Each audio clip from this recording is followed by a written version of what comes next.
Yo quiero hablar acerca de las claves para tener un buen año. Tuvimos un 2020 muy complicado que nos ha sorprendido a todos. Yo sé que hay frases que uno dice que ya se las sabe de memoria, ¿no? La pandemia nos llevó por delante, nos sorprendió a todos. Entre esos sorprendidos se encuentran los científicos, se encuentran los estados, se encuentran los gobiernos, se encontró la economía, se encontraron nuestras familias y lamentablemente con pérdida de muchísimas vidas. Y uno ve ese contexto y escucha que el 2021, por lo menos en la parte económica, no sería muy bueno. Pero también tenemos una buena noticia, que es que la vacuna está entre nosotros.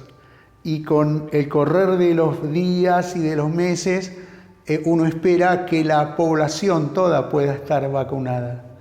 En este contexto de dificultades el año pasado y de incertidumbres en este año, yo quiero compartir 3 claves para que podamos tener un mejor año. Entonces ahora sí vamos a interactuar. Si yo les pregunto, ¿cuántos de los que están acá querrían tener un mejor año que el año pasado? Levanten la mano. Todos queremos tener un mejor año que el año pasado.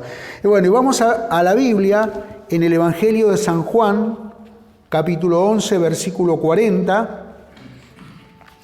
Mateo, Marcos, Lucas, Juan, capítulo 11.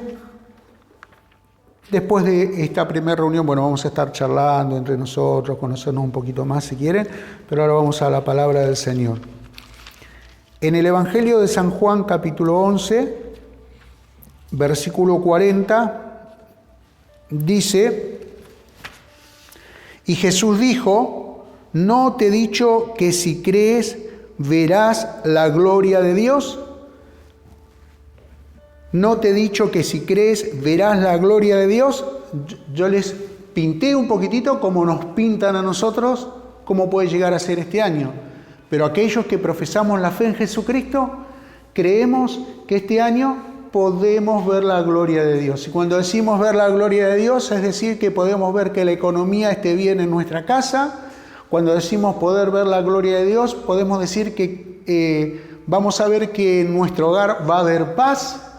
Cuando decimos poder ver la gloria de Dios, podemos decir que nuestra salud va a estar bien y va a ir mejorando. Cuando decimos que podemos ver la gloria de Dios, vamos a decir que podemos progresar y seguir avanzando. En términos terrenales, podemos decir que esto es parte de la gloria de Dios.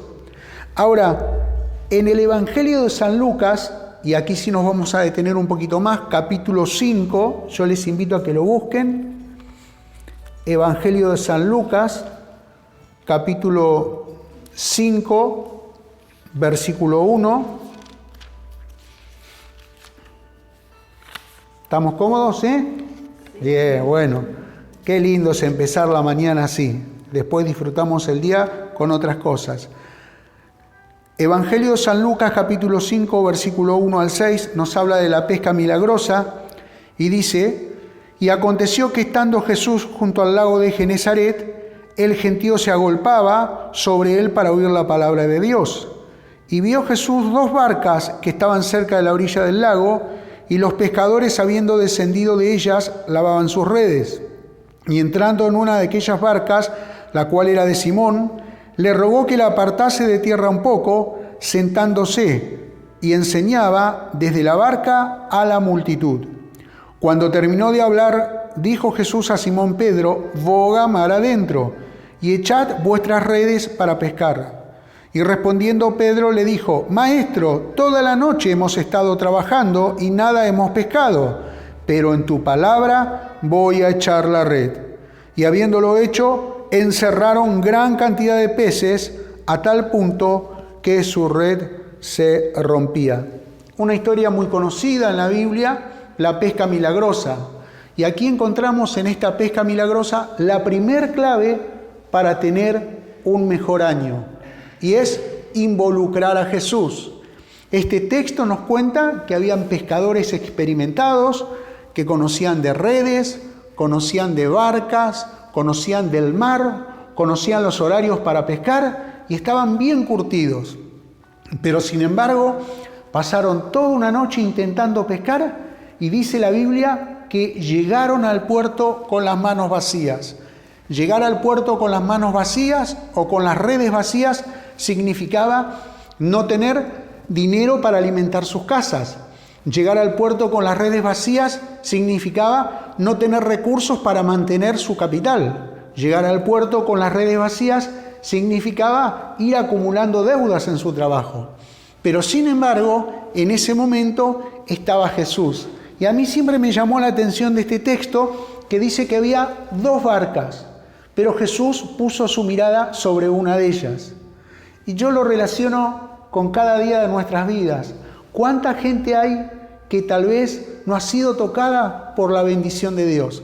Pero vos en esta mañana tenés la oportunidad, al igual que yo, de haber sido mirados por el Señor para entrar en tu barca y entrar en la mía. Y eso es una enorme bendición. Y dice el relato que allí estaba Pedro, me imagino, contando las cuentas, lavando las redes, dice la Biblia, ¿sí? Envolviéndolas o doblándolas, preparándolas y deseando seguramente que la jornada posterior fuese mejor. Y Jesús desde el otro lado estaba predicando, pero no le quitaba el ojo a la barca. ¿Qué quiere decir esto? Que Dios puede estar haciendo muchas cosas porque las necesidades de la gente son muy grandes, pero no te quita el ojo a tu necesidad y a la mía. Él siempre está pendiente de nuestras necesidades. Y dice el texto que en un momento era tanta la gente que se agolpó para escuchar el mensaje que Jesús fue a la barca de Pedro, se subió a la barca de Pedro y le pidió a Pedro que corriera a la barca para poder predicar desde la orilla. Y la barca era como la segunda casa, sino la primera casa de este pescador. Sabemos de los pescadores que viven mucho tiempo en el mar y poco tiempo en la tierra. Con Pedro y sus compañeros no sería la excepción. Pero sin embargo, es Pedro quien no pone oposición para que Jesús entre a la barca. Jesús entró a la barca y Pedro le podría haber dicho: hoy no tengo tiempo, hoy tengo que hacer, tengo un asado, tengo un partido, tengo lo que sea. Pero Pedro no lo dijo y dejó que Jesús entrara a la barca. Y ustedes están hoy aquí porque no han puesto oposición a la palabra de Dios, porque no han puesto oposición a la invitación, que es una invitación espiritual, que tiene que ver con recibir un mensaje para el alma, para el cuerpo y para el espíritu. Y me llama la atención que no solamente Pedro entró a la barca, sino que él se sentó, ¿sí? Él se quedó allí. ¿Qué quiere decir eso? Que Jesús se estableció en ese momento en la barca de Pedro. No fue una visita ocasional la del Señor, fue una visita con un propósito. Y Dios en esta mañana tiene un propósito para tu vida. Y Dios en esta mañana tiene un propósito para mi vida. Y es creerlo porque es así.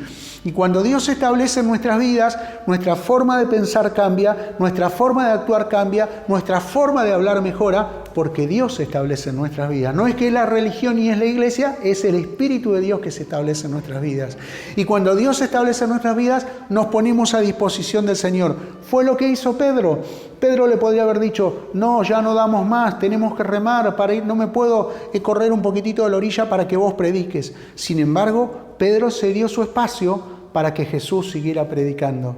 Y me llama la atención esto, que después que él abrió su corazón a Dios, Dios le largó un desafío de fe a través de Jesucristo. ¿Y qué le dijo Jesucristo? ¿Qué le dijo Jesús? Boga mar adentro, metete más adentro y anda a pescar. ¿Y qué le dijo Pedro? Pedro le dijo: Señor, toda la noche estuve pescando y voy a ir otra vez. Bueno, punto número 1. Involucremos a Jesús en nuestras vidas. Esa es la primera clave. Pedro dejó que Jesús se involucrara en su vida. No sé cuántos años tendría Pedro, no sé cuántos años de oficio, no sé cuánta experiencia, pero él dejó todo atrás y dijo: Señor, con mis fuerzas probé, ahora quiero probar con vos. Pedro permitió que Jesús se involucrara en su vida. La segunda clave que yo encuentro aquí está en San Juan 11:25. San Juan 11:25, podemos leerlo. Capítulo 11, versículo 25. Aquí está la segunda clave para tener un mejor año. Y tiene que ver con esto de Lázaro y la resurrección y el milagro que hizo Jesús. En 11:25 dice el texto: le dijo Jesús: yo soy la resurrección y la vida, el que cree en mí, aunque esté muerto, vivirá. Esta es la segunda clave para tener un mejor año. Creamos en Jesús. La Biblia dice en el libro de Hebreos, capítulo 11, versículo 1, puesto los ojos en Jesús, el autor y consumador de la fe. Hemos creído a tanta gente y nos ha fallado. Hemos creído a tantas instituciones y no nos han cumplido. Hemos creído a tantos mandatos y no ha sido lo que hemos esperado. Hemos creído a tantas personas y nos han decepcionado. Pero cuando nosotros estamos dispuestos a creerle al Señor, nos involucramos con Él, la primera clave, y le creemos, es la segunda clave, cosas tremendas suceden. Volvamos al texto que decíamos que contábamos recién de la pesca milagrosa, por lo menos para escucharlo. Dice el texto que Pedro pescó toda la noche y nada había conseguido. Pero después viene Jesús y le dice, metete mar adentro y echa tus redes. Y Pedro en ese momento podría haber dicho, ya lo hice, Señor, porque ya había repetido que nada había pescado. Sin embargo, le dijo, voy a ir, en tu palabra voy a echar la red. Y de lo que estamos hablando en esta mañana es de la palabra de Dios. Nosotros creemos que este libro contiene la palabra de Dios. Y cuando nosotros tenemos una palabra de Dios y tenemos promesas, las empezamos a poner en práctica, es porque empezamos a creerle a Dios. Y cuando empezamos a creerle a Dios, Dios nos sorprende. Mirá lo que pasó. En tu palabra echaré la red. Y dice la Biblia que fueron y echaron la red. ¿Y qué dice el texto? ¿Cómo sacaron la red después? Llena. Pero dice el texto que a tal punto estaba llena la red que se rompía. Tremendo. Eso sucede cuando nosotros empezamos a creer en Dios. Eso sucede cuando nosotros dejamos nuestros prejuicios de lado, nuestro orgullo, aquello que no nos construye bien como individuos y como personas, y empezamos a liberar nuestra fe. Porque todos los que estamos aquí y los que están afuera tienen fe, porque la Biblia dice que todos tenemos una medida de fe. Entonces, la segunda clave para tener un buen año es creámosle a Jesús. Si la Biblia dice que va a venir con nosotros el Señor y que nos va a acompañar donde quiera que vayamos, creámosle al Señor. Tenemos cientos y cientos de promesas para desanimar nuestra fe. Lee el diario, yo lo hago. Mira televisión, yo lo hago. Escucha noticias, yo lo hago. Pero lee la Biblia para creerle a Jesús y para aprender más del Señor. Esa es la segunda clave, creerle al Señor, creerle siempre a Jesús. El Salmo 23:1 dice, Dios es mi pastor, nada me faltará. Dios es mi pastor, nada me faltará. ¿Qué es lo primero que dice el Salmo? Dios es mi... ¿Y lo segundo? Con más fuerza. ¿El segundo? Y nada es nada. Cuando todo es todo, nada es nada. Y dice el texto que nada nos va a faltar. Creámosle a Dios. No, pero lo que pasa, que el dólar, que el blue, que el no blue. Creámosle a Dios. Hagamos lo que tenemos que hacer, sigamos trabajando, hagamos las cosas como corresponden, pero creámosle al Señor. Yo anoté esto que lo leí hace un tiempo y me gustó, que una cosa es creer y otra cosa... una cosa es creer con mi mente y otra cosa es creerlo con el corazón.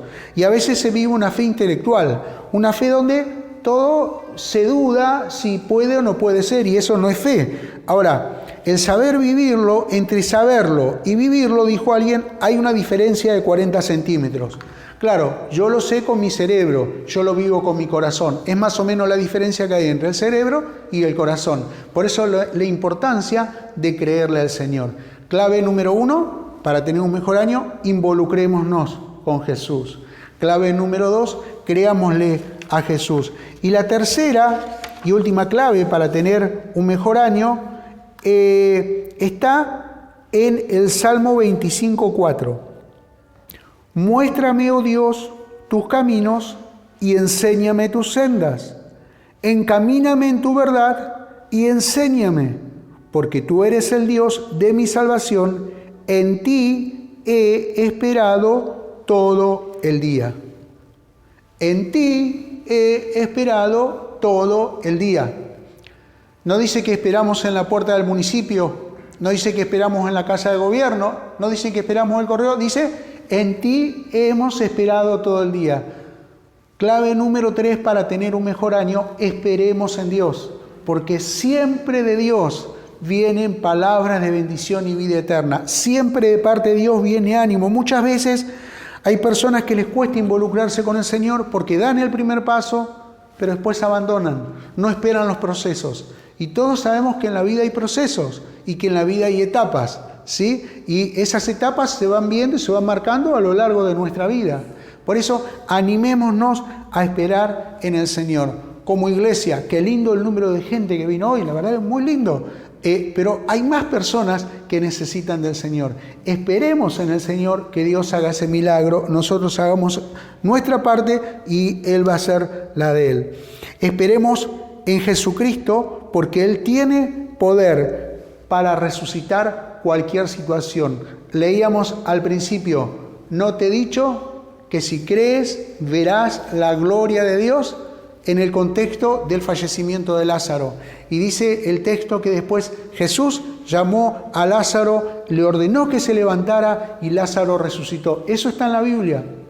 ¿Qué aplicación podemos darle a esto para finalizar? Es que no hay problema que Dios no pueda arreglar. No hay situación negativa que Dios no la pueda resucitar para que se dé vuelta. Llamar a la muerte, vida. ¿Sí? Llamar al problema, solución. Llamar a la intranquilidad, paz. Llamar al miedo o al temor, victoria o alegría, ¿sí? ¿Por qué? Porque cuando nosotros estamos dispuestos a esperar en Dios, Dios siempre tiene preparado lo mejor para nosotros. Yo te voy a invitar que ahí donde estás, cerres tus ojos, por favor, que te pongas de pie un ratito ahí donde estás con tus ojos cerrados y que levantes tu mano para pedirle a Dios que este sea un buen año, para pedirle a Dios y declarar que este será un mejor año. Porque si nosotros estamos dispuestos a involucrarnos con Jesús, si estamos dispuestos a creerle a Jesús, si estamos dispuestos a esperar en el Señor, cosas maravillosas vendrán sobre nuestras vidas. Y aún en momentos de adversidad que se puedan cruzar durante el año, seguiremos involucrados en el Señor, creyendo en el Señor y esperando en Él, que nos dará victoria y triunfo sobre cada situación. Padre, quiero orar por quienes tienen sus manos en alto, que la bendición de Dios venga sobre sus vidas, que la bendición de Dios fluya sobre sus vidas y que a través de ellos esa bendición se transmita a sus familias y amigos. Algunos necesitarán bendición en su trabajo, en sus emprendimientos, en su salud, en sus recursos, en la administración de recursos, en su vida espiritual. La bendición de Dios, dice la Biblia, es la que nos enriquece y no añade tristeza. Padre, este es un nuevo tiempo como iglesia, pero también para cada persona que está aquí es un nuevo tiempo. Yo oro, Señor, por sus vidas. Si hay alguien que está enfermo, con problemas de salud, en el nombre de Jesús, tu mano poderosa esté sobre ellos. Si hay alguien, Señor, que tenga problemas con su familia, en el nombre de Jesús, el Espíritu de Dios acerque a las partes para que eso se pueda solucionar. Señor, declaramos un tiempo de bendición. Declaramos un año mejor en el nombre de Jesucristo de Nazaret y te damos gracias. Amén y amén.